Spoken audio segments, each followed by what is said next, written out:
Hello everyone, this is a video to analyze the forthcoming Trump presidency, the positive reasons why Trump could win, why he could identify the key problems of the voting base. The second, why the Democrats lost, because they just made mistakes every step of the way. And then I will analyze what we can expect from the first couple of years of the Trump presidency, and I will give an assessment of the overall prospects, what's ahead and what's ahead of the world for ourselves as well. So, why did Trump win? Anyone who is watching this channel should not be surprised that Trump won. I was predicting that, and I also predicted that the Democrats might lose in a catastrophic way. And yes, it eventuated. The surprise to me was that Trump won all the 7 swing states. I would expect 2 or 3 might have gone to the Democrats anyway, because in the end Kamala Harris was campaigning in Pennsylvania, and she looked quite confident. Nevertheless, Trump also won the popular vote by 3.8 million people, and all this showed huge momentum towards the Republicans. Now, the Democrats lost also because they just covered up Biden's health issues. They chose to run with another candidate too late. Well, not too late, but late enough to not go through their own internal democratic processes to select the right candidate for the role. And third, Kamala Harris couldn't identify any differentiative policy by which she could base her campaign on.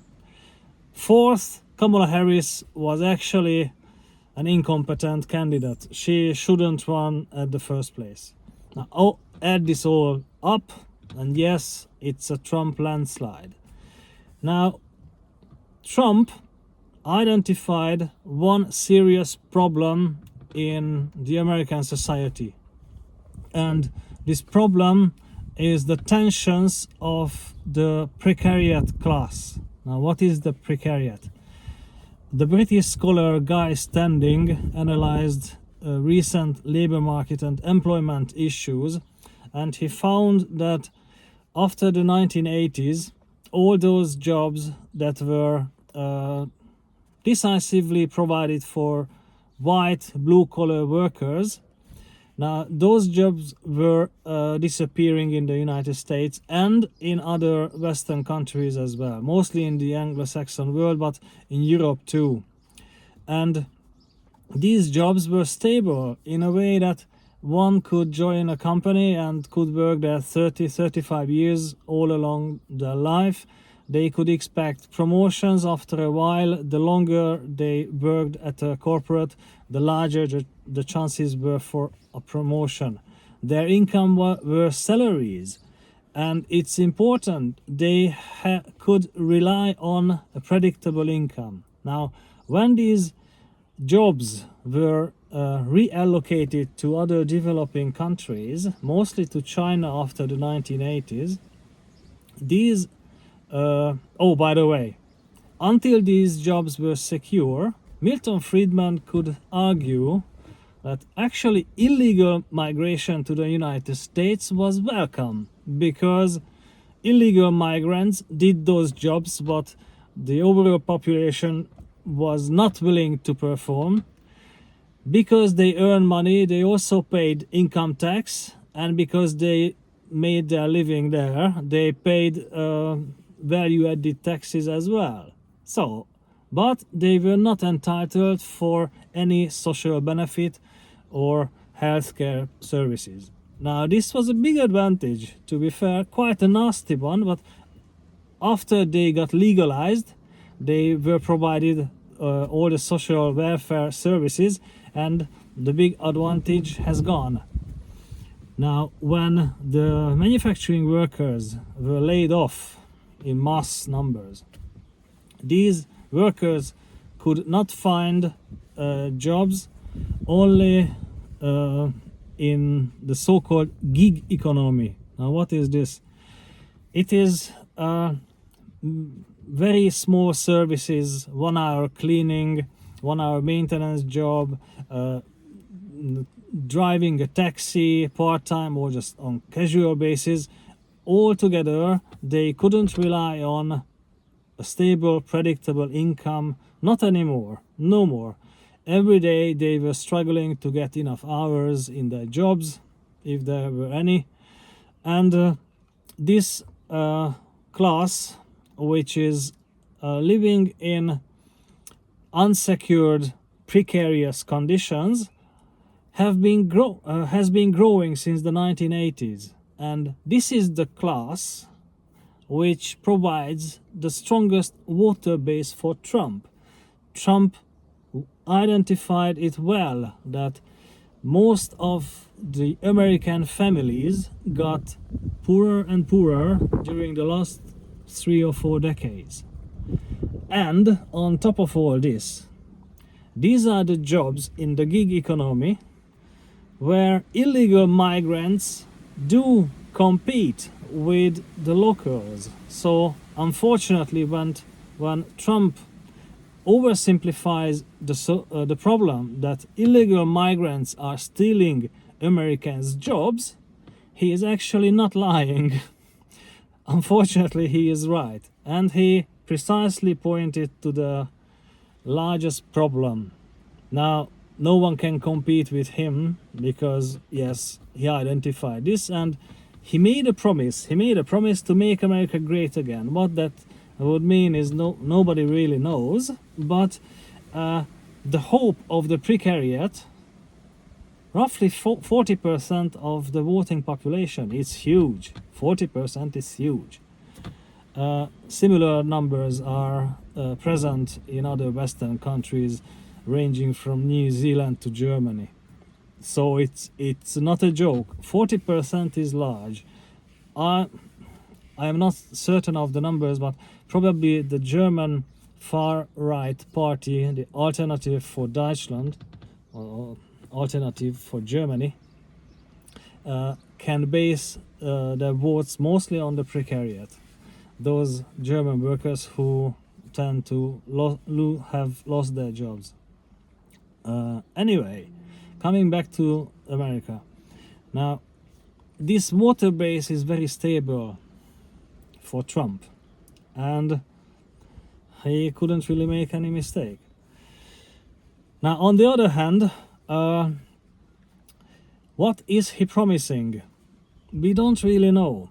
So what we can expect in terms of economic reforms, we don't really know, because he promised tariffs and bringing back the stable jobs to the United States, but it is quite uncertain to what extent it might succeed. I believe he is not going to succeed in this endeavor, and this is also a worry. I tell you later why it is a big worry. However, in the short term, it's not gonna be apparent, because all those promised government spending cuts for which Elon Musk will be responsible may actually provide a good basis for financial markets to give some optimism for the Trump presidency. Therefore, money would float back to the United States. This would help the economy a wee bit. Not much, a wee bit. Tariffs and companies moving back to the United States, very unpredictable. I'm not so sure that this is going to happen, because compared to China, the United States is 1/4 of the Chinese market only. It's not a big market, so I don't think it's an attractive prospect for investors anyway. there will be an additional factor which would improve American economic conditions, and this is the threat by Trump towards the American allies, that he might not defend those countries that don't pay 2% of their GDP on defense.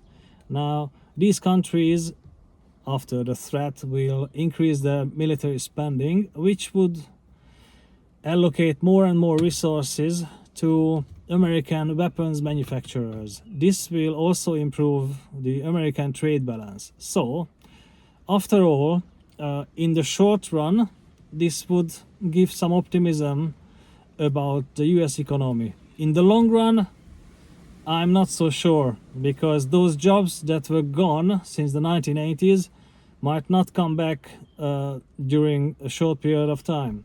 Additionally, if the government indeed cuts a lot of jobs, thanks to Elon Musk's proposed reforms, now that would add 2 or 3 million people to the labor market, and all the unemployment benefits that should be paid for them, well, that may overload the government budget anyway.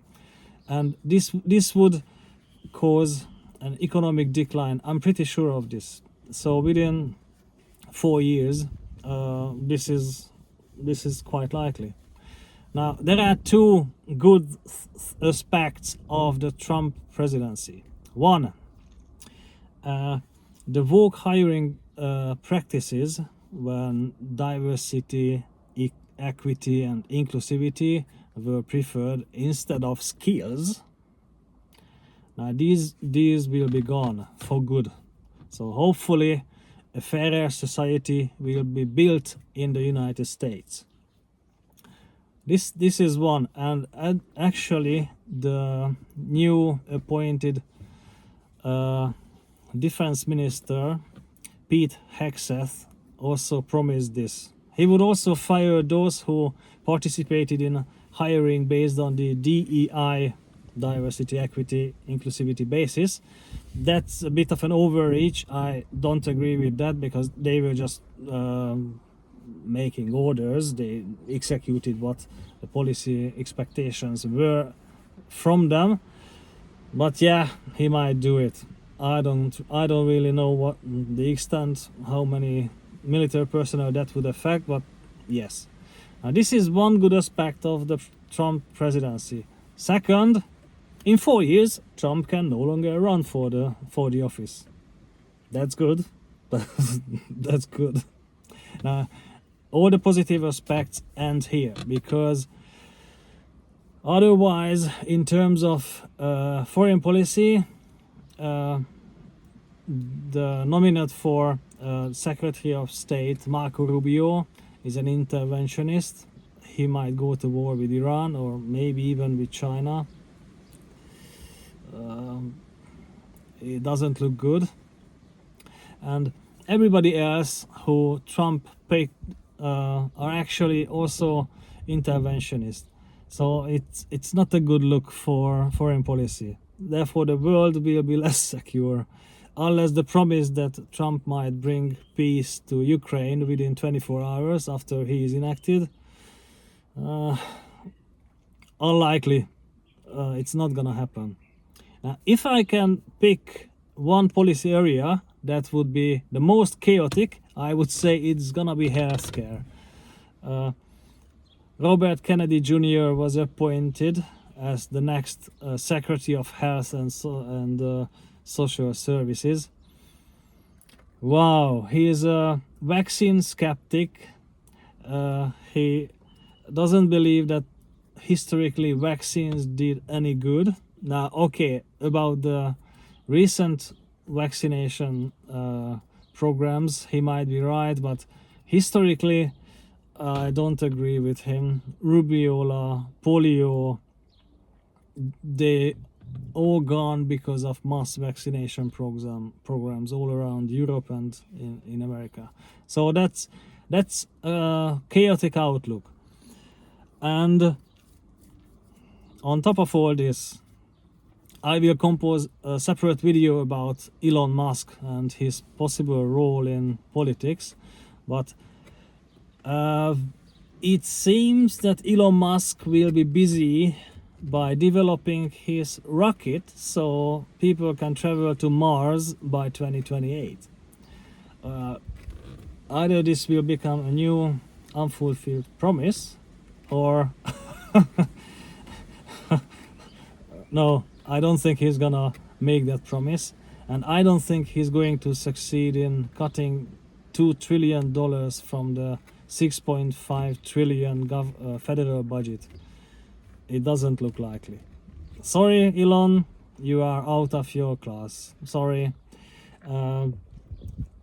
Yeah, this is for a separate video. But what I would highlight here is all these appointees for defense, security, healthcare, yeah, they would argue for larger funding. This is what Elon Musk is going to cut. So they will clash. It's gonna be not funny, but for an outsider, sometimes it might be even entertaining. But yeah, it's also not good for the whole American society. And finally, I mention that the domestic security apparatus, especially the guy who will be responsible for border security, Tom Homan, that's a disaster. I mean,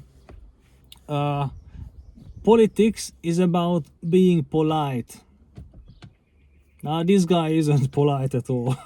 He is the antithesis of politicians, and he is just nasty. I mean,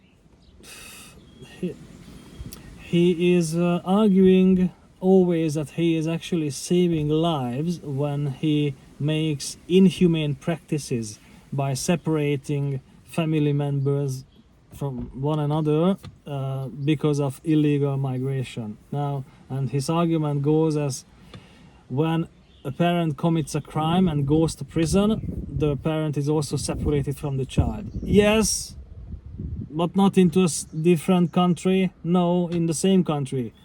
That's quite different. So, Tom Homan, boo. I would be surprised if he were not the first to be kicked out from this new government. Anyway, I hope you enjoyed it. And yes, the next video will be an analysis about Elon Musk's personal character, psychological background, and what we can expect from him in politics. Thank you. See you in the next one.